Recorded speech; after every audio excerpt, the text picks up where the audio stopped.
Hello, friends, comrades, and interested others. I know it's been a while since I made a video, to be honest. Wow, this lighting really makes me look like a villain. That's the best I could do. Yeah, I haven't made a video in a while. I forgot my tripod in Michigan before the border closed, and so I don't have access to my tripod, and then also my video editing software crashed, and so I was kind of like, I'll get back to making videos when I have software and equipment, but it looks like I'm not gonna have software and equipment for like quite a while, so this is gonna be another kind of like, not like one cut, but you know, more talking than editing style video about a topic that I've been meaning to talk about for a while. And as you can see by like the title of this video, I wanted to talk about grounding in tradition, and for the outfit of this video I wore this like puff sleeve prairie dress that my friend Kelly, shout out Elman Ash, handmade, tailored for me to like gender hack and make it for a flat chest. So I don't know, I thought this dress was appropriate for the topic. So yeah, grounding in tradition. I have some notes here just to make sure I talk about things that I wanted to talk about. But I feel like this is a topic that's been coming up in like community space, movement space, spiritual oriented community space for a while, especially in recent years, and kind of like amplifying, I feel, in recent years. And I think it's something that's very important to talk about, like what is tradition? How do we access tradition? What are the benefits and like reasons behind accessing and maintaining tradition and like building tradition? And what are the detriments for like what happens when we're not able to like ground in like tradition and ancestry and heritage and things like that? So I feel like on the left this can be kind of like a controversial topic because the right has such a hegemony over like the concept of traditionalism, that when we think of traditionalism we automatically think of something that's kind of conservative or reactionary or like anti-progressive, and so it's important that we talk about traditionalism on the left because obviously our traditions, our own ancestry, our own lineage, our own like heritage and cultures are not inherently conservative, and they're not owned by the right wing. And I think it's a very dangerous thing when we kind of like give that over to a political sect and like refuse to engage with it out of like a fear of association with something like that,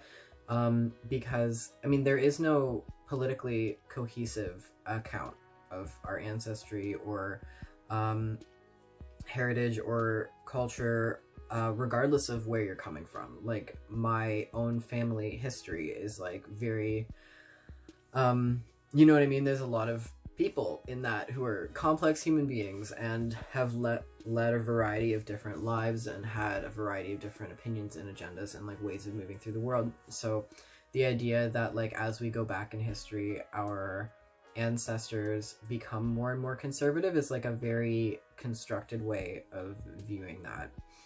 And I think it's actually quite dangerous. I feel like there is sometimes a tendency on the left to kind of do the opposite of like glorifying the past or romanticizing the past as something that was much more liberated, and that we need to like move back to a past that is inherently in line with modern leftist ideals, which I don't think is true either. I take a very like divergent approach that I don't believe in the arc of progress, and I don't believe that history is moving towards a cohesive, you know, social movement, and I don't think that our histories reflect that either. I think that people from various nations and peoples and cultures around the world are coming from very different places, and are moving towards very different places. And you know, our history is very divergent, and our presents and our futures are also very divergent. So we can't kind of construct either a conservative or a leftist or socialist reading of our history, because it just wouldn't be accurate, and it just wouldn't be, you know, fair to the people that we're trying to connect to in our ancestry. And so, but I do want to talk about why it's important to connect to tradition and ancestry, because for me, kind of re-traditionalizing a little bit in some senses has been something that I've been moving towards over the past several years, both through my involvement in through a lot of different things, but you know, through my involvement in the church, through my involvement in social movements, you know, learning how to cook, learning how to knit, learning traditional skills, learning about medicines and plants and building land relationships are all kind of part of a path that I've been on of like moving towards reconnecting with tradition and reconnecting with my ancestry. And the reason why I feel that that's really important and why I wanted to talk about it is because it provides you with a sense of spiritual grounding and social context that allows you to kind of contextualize yourself as a participant in a larger social body and a larger historical body, so that you understand that you don't have this kind of presentist mindset of the present is all that exists, the present is all that matters, history is kind of like fake or hypothetical or immaterial, and the future is also fake or hypothetical or immaterial. Grounding in ancestry allows you to zoom out and take more of a, almost like a deeper time perspective of seeing yourself as a cellular organism. And that's kind of an analogy that I use a lot, like a cellular organism in the larger body of humanity. And then it allows you to position yourself then not only as a social participant in the present sense, but then stretching that out to be a social participant in the historical sense, to understand your life in the context of the fact that your ancestors and other people's ancestors constructed the world that we are living in today. And their choices, collectively and individually, shaped who we are as people and shaped, you know, the lives that we live in a variety of ways. And obviously we have a lot of individual agency in that context, but it is in that context. It is within the constraints of this world that has been built by people who came before us. And then on the flip side of that, there's also the fact that we are ancestors. Like, we are people who are constructing the world that our descendants will inherit. And when I use the language of ancestors and descendants, I'm also not talking about things in strictly biological terms. I am definitely, to a certain degree, talking about it in biological terms that, you know, our direct family lineages and things like that. But that's not all that I'm talking about. I'm also referring to, you know, social ancestry and spiritual ancestry, that we can identify ourselves with people whose struggles came before us and whose struggles laid the groundwork for our struggles today. So, you know, like, I would call Dorothy Day an ancestor, and she's the founder of the Catholic worker movement. I do not believe that I am genetically related to Dorothy Day in any way, but we were both involved in, you know, Christian social justice and hospitality work. We had very similar ideologies, and for the time we would have existed in very similar social positions, both of us being of white Anglo-Saxon descent. And so I do think that when we talk about spiritual ancestry, we do need to be mindful of not appropriating like other people's struggles. So like, I wouldn't personally feel comfortable referring to you know, someone of like indigenous ancestry or someone of African ancestry as being like my ancestor, because I don't feel like their struggles are really reflected in or analogous to my struggles today. And I feel like we're existing in different social contexts that we can definitely be allied and be working towards the same ends. But they didn't, but we didn't exactly exist in the same social lineage or social like pattern that is like continuing, if that makes sense. And a lot of this is my opinion. A lot of this is like coming from learning that I've done, conversations, books that I've read, things like that. I should have had a pile of books here that I could kind of like hold up and reference, but I don't. So if I am referencing books, I'll just link them in the description. It's also important to talk about why we avoid connecting with our ancestry and like the harms of that, or the harms of like neglecting our tradition and ancestry and heritage.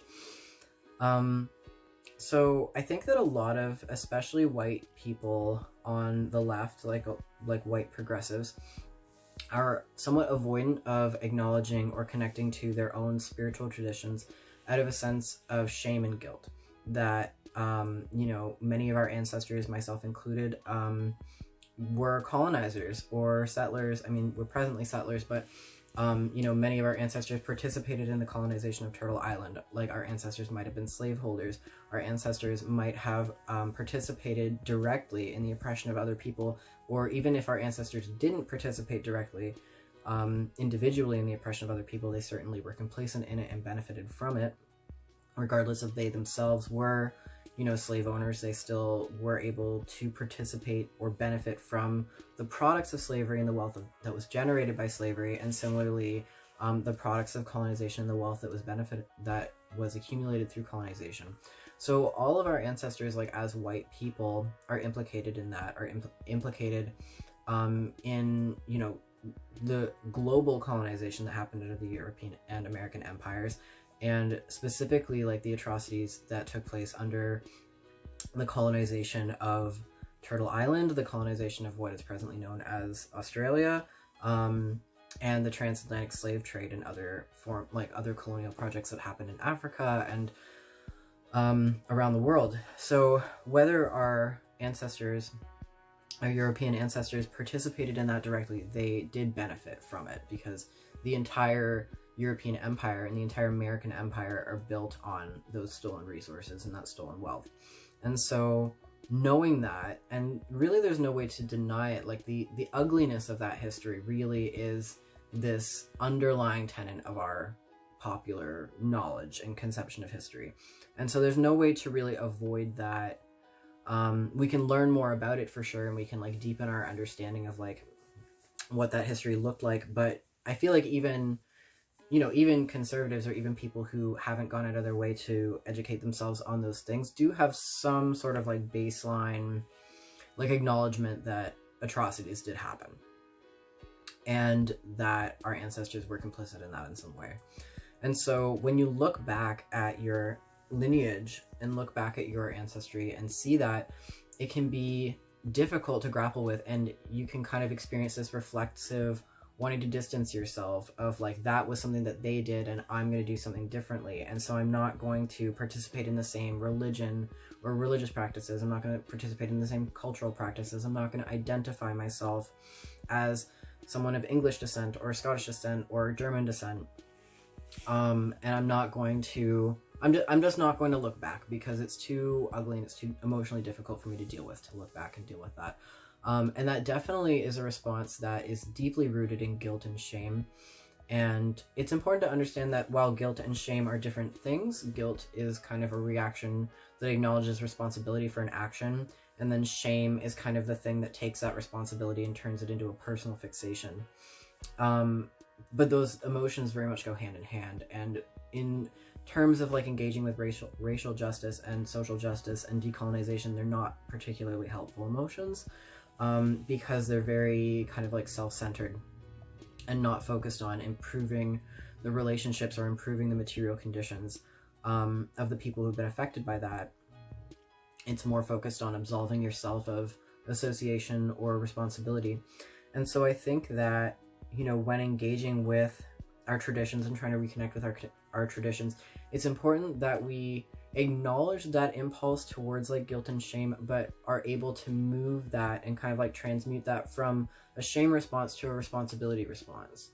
That I don't need to be ashamed, and it's not useful for me to be ashamed to be descendant from colonizers, but I do need to acknowledge that response and move it towards a position of, I am responsible for my ancestors. I am responsible for their actions. I'm responsible for their complicity in colonization, and for, you know, being accountable to that and rectifying that in whatever ways I can in this life, moving my descendants, spiritual and biological, towards a position where they can further that work as well. And so, I see a lot of white leftists who are engaged in racial justice movements and decolonization and indigenous solidarity movements, who are either not thoroughly grounded in any spiritual tradition, or who are specifically avoidant of their own spiritual lineage, or direct, like, family lineage, that they're, you know, very anti-Christian. They're skeptical of people who engage in pre-Christian animistic traditions that are European-based, because they see all of those things as so coded in white supremacy that white supremacy is an element that is inherent to them. And you know, that's a valid concern to have and a valid criticism to have, but it's also the only history that we have, as you know, speaking from the context of people of European descent, that all of our history nowadays is going to be soaked in white supremacy, and we have to engage with that. We can't just avoid that and distance ourselves from it, because distancing yourself from it doesn't actually absolve you of it. It doesn't absolve you of any participation. It doesn't absolve you of any complicity. We're still living on the land. We're still living in the houses. We're still eating the food. We're still like all of the resources that maintain my life and most other white people's lives who are living on Turtle Island or in Europe are maintained by the spoils of colonial violence. And so me saying like I don't want to be associated with Christianity, or I don't want to be associated with traditionalism, because those are things that are so associated with white supremacy, doesn't actually absolve you of the white supremacy element. It if anything, I view it as just a way of avoiding engaging with that broader historical accountability. And so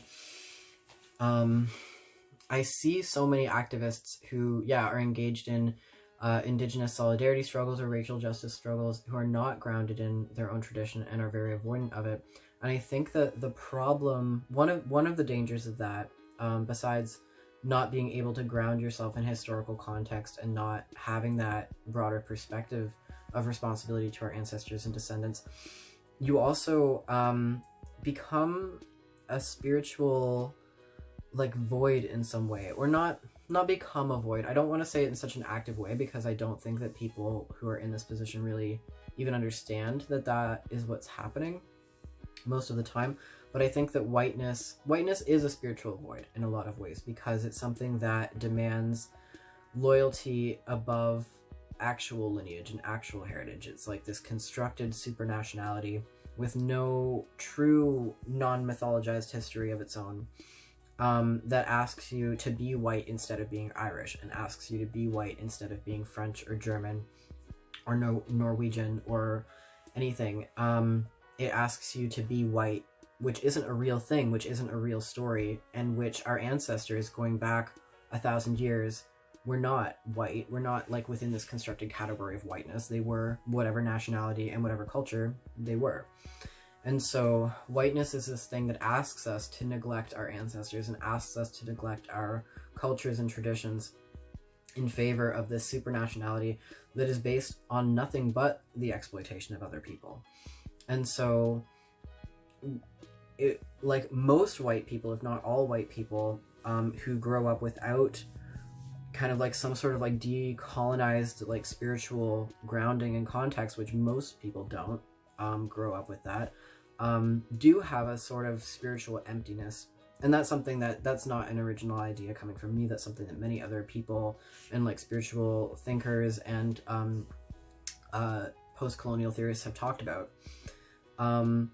That when you're engaging then in movements for racial justice and decolonization without addressing that, you begin to look towards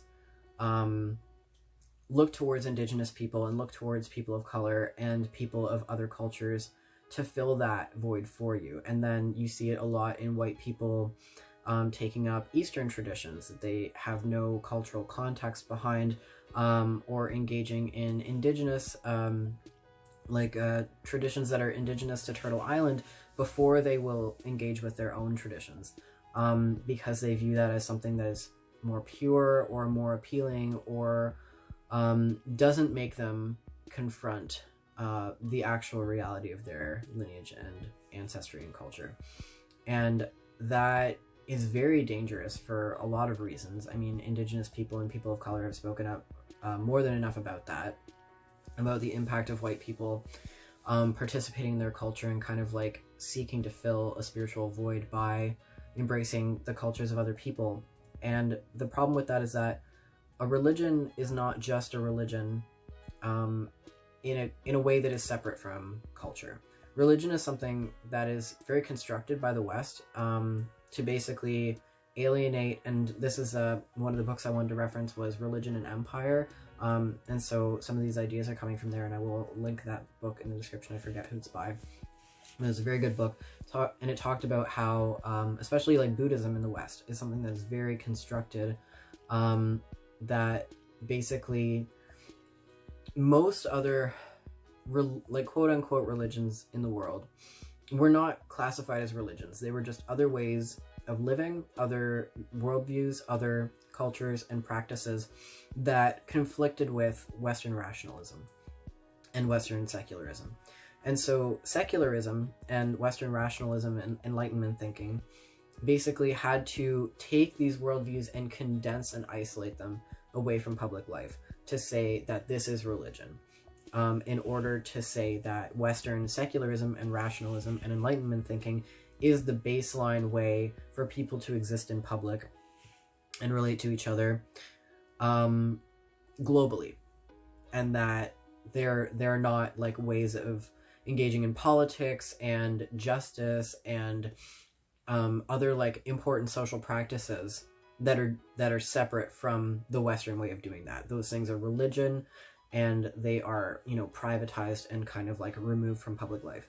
And so Buddhism in the West is something that is a really good example of that, of Western people kind of like going to Tibet and other places where Buddhism is practiced and learning about that, but learning about that in a way that is very separate from the entire cultural context in which that arose, and then bringing it back to the United States.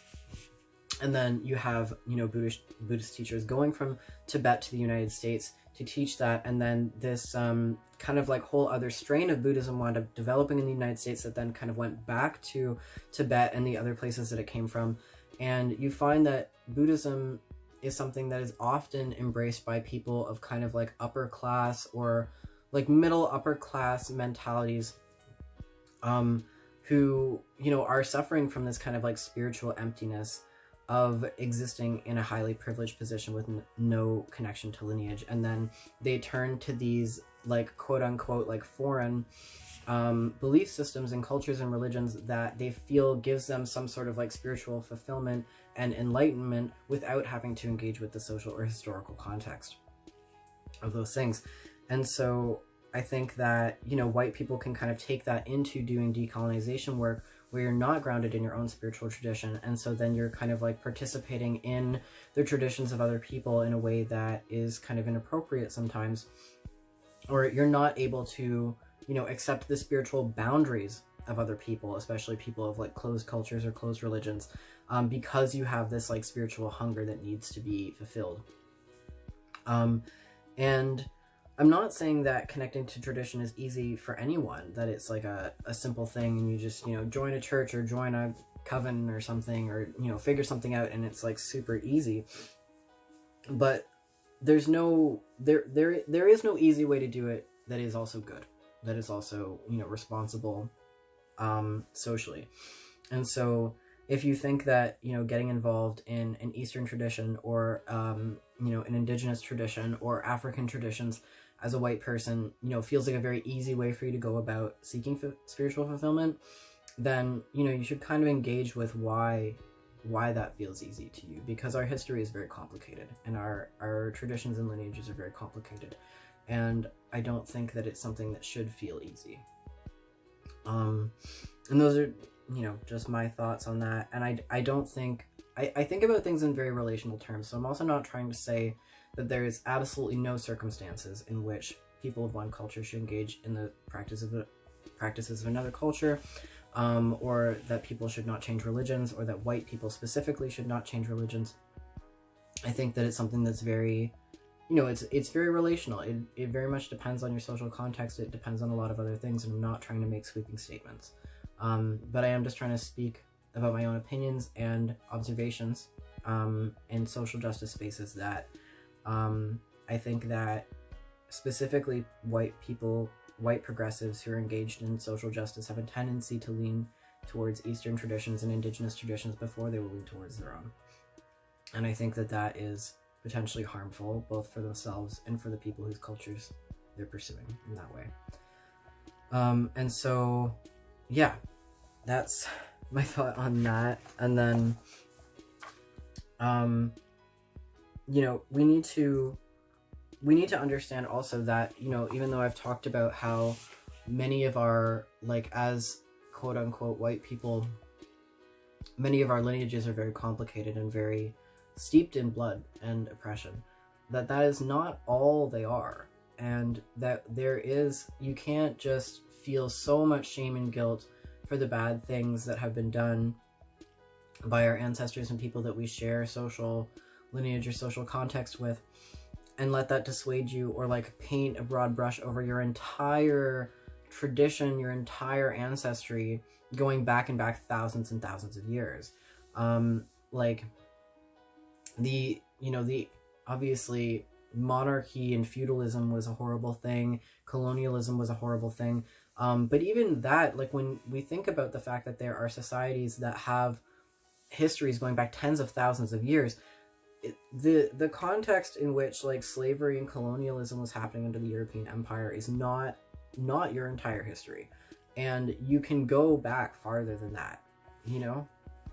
And you can think about things like medicines, you can think about things like foods, you can think about things like songs and cultural practices and art and ways of engaging in community, instances of resistance like the diggers in England. And like there's always been you know, traditions of resistance and traditions of anti-oppression in our lineages, no matter what they are.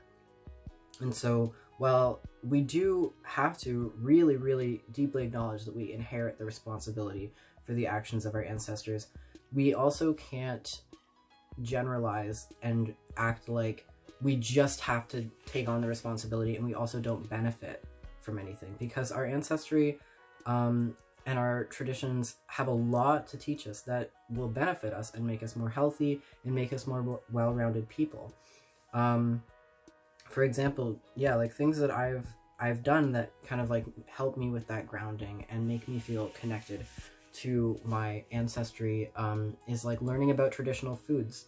So I did a bunch of research about what kind of, like I'm pretty much primarily from my ancestry is pretty much primarily from the British Isles, so English, Scottish, and Irish. And so I learned about what you know, native foods grew on the Isles presently known as the British Isles, and then worked on incorporating more of those into my diet. I learned to bake bread. I learned about ancient grain wheat like einkorn and spelt and started doing more baking with that. I learned about what foods and plants and medicines were native to the Isles that are also native here, so that you can make that kind of geographically, like cross-geographic or cross-cultural connection between the lands where our ancestors are from and the lands where we live now.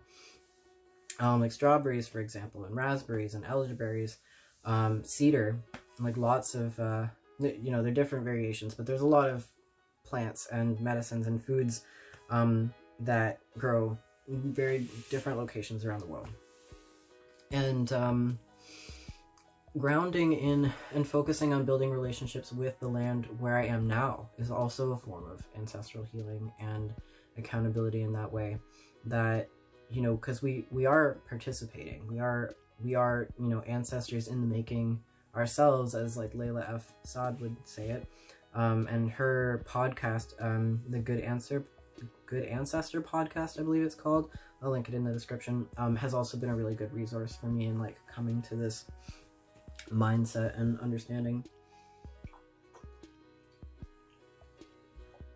So, you know, the kind of spiritual disconnect and alienation that a lot of settlers feel living on Turtle Island, from feeling like they don't have an ancestral claim to the land, or they don't have history here, like they don't have stories here, there's no easy solution for that feeling as well. And that feeling comes from a state of relationship or lack of relationship. Obviously, when it comes to decolonization, there is no solution that involves everyone going back to their homelands. Like, that's not that's not a thing. There are way too many people. There's way too many people in America and Canada, and around the world. Europe cannot fit the amount of white people or people of European descent. And so decolonization does not look like us all mass immigrating back to Europe. Obviously, it looks like following the guidance of indigenous leadership. But we also have to understand that there were treaties that were made, and there were, covenants that were made between our ancestors and the indigenous peoples on whose land we're living. And while those treaties and covenants were invariably broken, we're still responsible for them, and we can focus our land relationships on filling those commitments. Like, for example, like I live within the territory of the Dish with One Spoon, like that is covered under the Dish with One Spoon Wampum Belt Covenant, which I can link a description, or I can link information about in the description, and also the Two-Row Wampum Belt Covenant. And so I don't feel adequately equipped to speak on those in great detail, but they are covenants that were made to describe the responsibilities of those using the land, including the responsibilities of the settlers using the land, and also the the independence and non-interference between the nations of settlers and the indigenous nations. That we're both two boats that are going down a river together, not touching or interfering with each other. And so these ways of existing in relationship with the land and with other nations of people who are here long before us have already been talked about and have already been attempted to be laid out. So we're not starting from fresh of trying to figure out how to relate to the land and how to figure out how to have better relations with all of the people and creatures and other beings on the land. That's something that has been in conversation for hundreds of years. And so we can go back and we can educate ourselves about treaties and covenants and other things, and we can evaluate our relationships with the land and our responsibilities to it. And a practice of stewarding the land and caring for land that you are planting on or harvesting from, standing up for people's access to clean water and protecting the water, protecting the land from industrial pollution, opposing our own governments when they're making decisions that are harmful to the land and harmful to indigenous peoples, are all ways that we are accountable for our ancestors and accountable to our descendants and accountable to all of our relationships with the land and with other peoples. And so, this topic of ancestry can really ground us in all of our actions and all of our ways of moving through the world. And I think that it's something that, under Western mindsets, Western individualism, we become very deprived of, because we don't see ourselves as intrinsically a participant. We see ourselves as autonomous and separate. And without that perspective, without understanding that we have responsibilities to and from our ancestors and to and from our descendants, it's very easy for our actions to be kind of sporadic and ill-informed, and for us to wind up perpetuating more harm unintentionally, because we are not informed by the perspectives that we need to take into account. So I feel like I'm going on a bit of a ramble about this, and I appreciate you listening for my over half hour of talking about this. I feel like I have more to say about this, but I feel like nothing else is really coming to mind off the top of my head. I guess just for people who are looking for resources on this, I'm definitely going to link some stuff in the description.